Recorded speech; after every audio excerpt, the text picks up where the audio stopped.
Greetings, fellow Gorehounds, and welcome back to a Blood Splattered vlog. I'm the Horror Guru. And I'm Count Jackula. And today we're going to talk about Daddy's Head from writer-director Benjamin Barfoot. This film is a Shudder original monster movie about a mom and her struggles with trying to decide whether she is going to adopt her stepson after her husband and his dad tragically dies in a very horrific car accident. The way the title Daddy's Head comes into play, in actuality, is because while she is trying to make this hard and horrible decision, the family is being stalked by a creature in the woods that has assumed her husband and his father's face as its own face, and her husband and his father's voice as its voice. We do not know what this creature is. We do not know where it came from. All we know is that it is trying to seduce the son into essentially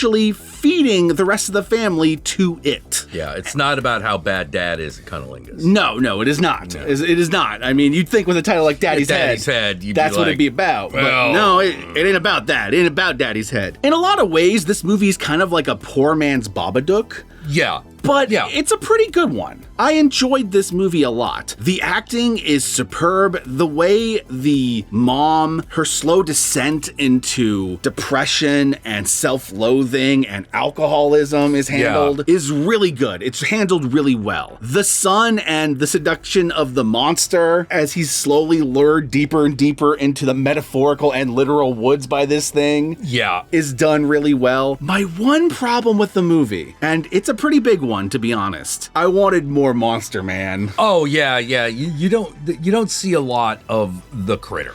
When you do see glimpses of the critter, it looks awesome. It's got like the dad's face and its body's all contorted in this weird, almost spiderly way, but you don't get a lot of good looks at it. And I could tell that's partially a budgetary thing. They don't want to give too much of the monster's image away because they don't have the budget to make it look really good in harsh, bright light. Yeah. They would probably completely fall apart if you totally lit it. Exactly. So they're trying to do the Jaws thing, less is more. And to a certain extent, that works for most of the movie. But when we started to get to the climax of the movie, I was really hoping we'd get like that one really good one money shot. And we really don't. No. There's a lot of gorgeous cinematography in this movie, thanks in part to the conceit that the father was a architect. Yeah. So the house they're living in has a really cool and weird design to it. And there's a lot of cool drawings and paintings everywhere. There's really cool hallway where it's painted like a forest leading to the door. That stuff's really cool. Also, the monster itself builds itself this weird hut in the woods that is really cool looking.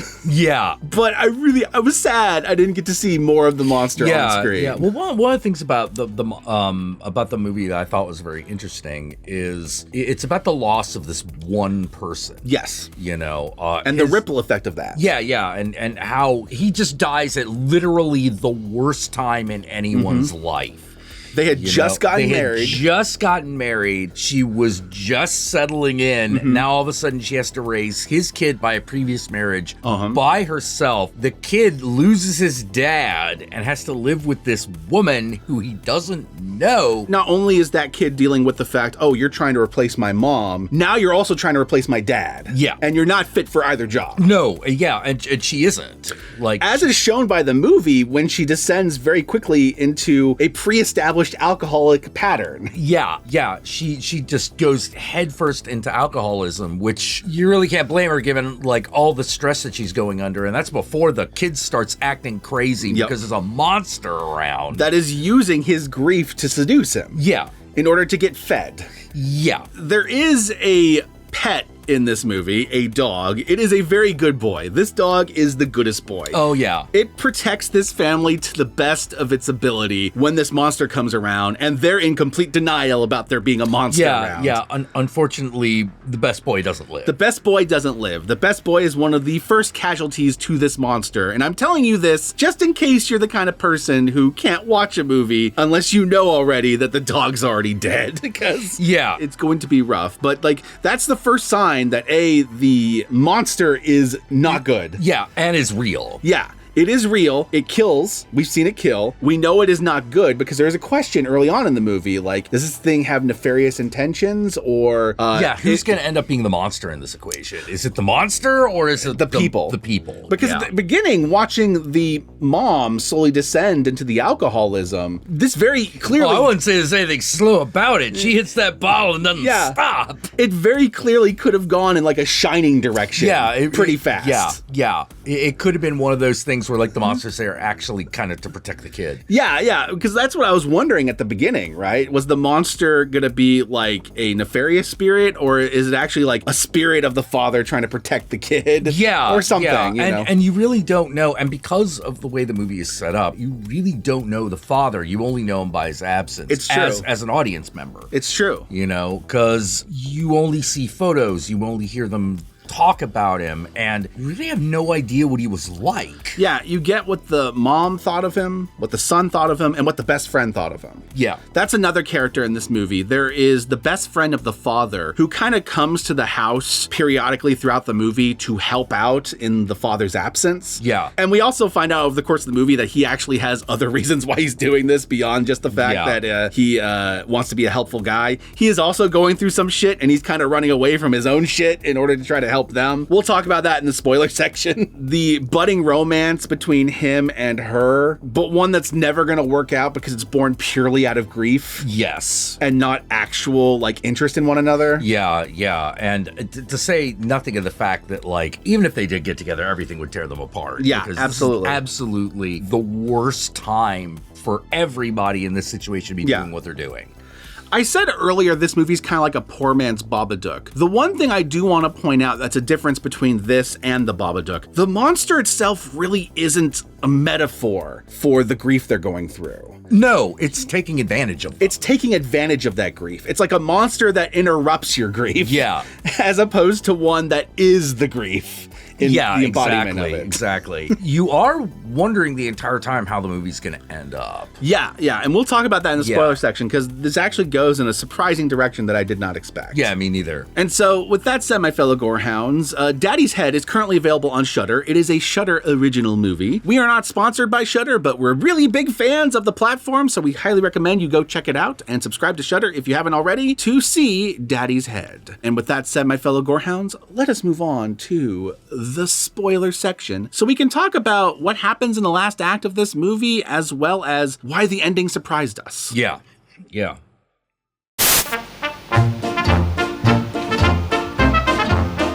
So the first big spoiler of this movie is that they never actually answer the question of what the monster is. Yeah, no. You only know the monster through what it does. Yeah, we know it's real because it really does eat the dog. It really does attack the best friend and put him in the hospital later in the movie. And it does attack the mom and the son in the final act of the movie. But we don't know if it's an alien, if it's a creature of the forest, like a changeling of some kind. Yeah, the only hint that we get is that something falls from the sky at one point and there's smoke. And even then, we don't even get a good look at that. We see like these rave lights. And so we can guess that something fell from the sky, but we don't know for sure. We have no idea what it really is. There's like rave lights and a little earthquake. And so it's like, okay, that could be something falling from the sky, or it could be something crawling from underneath. Yeah. You know? Yeah. There is a fire there, but the fire, when the fire department comes out to the forest in order to check it out, they don't find the fire. So whatever that smoke was, it's gone by the time anyone checks it out. Yeah. So we have no idea what this creature is. The movie does end up culminating in a final fight between the mom and the creature, but it does this really shocking thing. It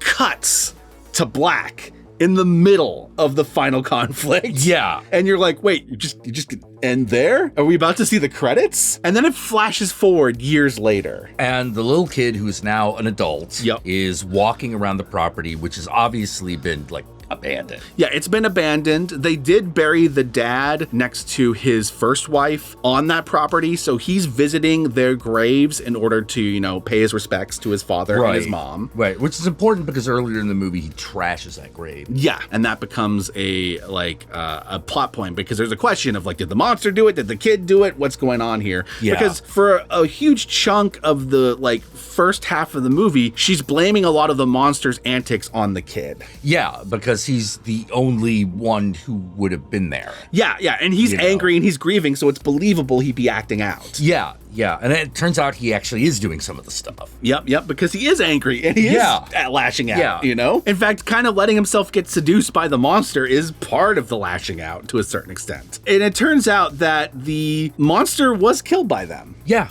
they actually did kill it. They did move on from their grief, and she did assume the position of his mom, and they've been living together for years since, happily. And so the movie actually has a very happy and uplifting ending, which is surprising given like the dark and depressing tone of the rest of the movie. Yeah, but it doesn't feel like a sunshine and rainbows ending either. Like, it's filmed very somberly. Like, they now have a relationship. Everything is kind of good on that level, but things ain't perfect. But they're good enough. Like, they have the shared trauma of not only the dad dying. Yeah, but this fucking monster attack. This monster attack afterwards is also added on to that. Yeah, and I kept thinking, like, of course you would definitely bond over that, because you're like, can we tell anybody that this fucking happened? I know. Who could you tell? Yeah, it's like the only person we could tell is dude who was put in the hospital. Yeah, and we're not even sure at the end of the movie if he's still alive. Yeah. We don't know if he made it. But now, the spoiler in regards to him is that it turns out that he has been kind of coming over and helping them out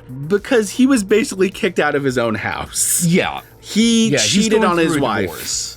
Because he cheated on his wife. Yeah. So he, much like her, is also grieving the dad, but he's also going through a divorce because of his own fuck up. So it makes it doubly clear that the two of them probably weren't going to work out. Yeah, because she doesn't want to be the reason his divorce gets worse. Yeah. And also there's the problem of someone who cheats is more likely to cheat again. Exactly. It's very rare that a cheater is able to completely curb that habit. Yeah, it's very rare. So if he cheated on his first wife, what's to say he's not going to do it to the next one? To the next one. Yeah, he's not going to repeat the cycle. And she's currently grieving her dead husband, who was, for all intents and purposes, a perfect husband based on her own recollection. Like, before they could really, like, build their life together, he died. Getting with this guy would be essentially getting the second place trophy, but one that might get taken away at any moment because he's not the most faithful guy. Yeah, he's not like a horrible asshole, but still, you're like, and the one reason she would possibly go through with it is that he's actually a pretty good dad. Maybe a terrible lover, but a good father. Yeah, he might be a terrible husband. Yeah, terrible lover and a terrible husband, but he seems to be a pretty good father. Yeah. An interesting dichotomy. Yeah, absolutely.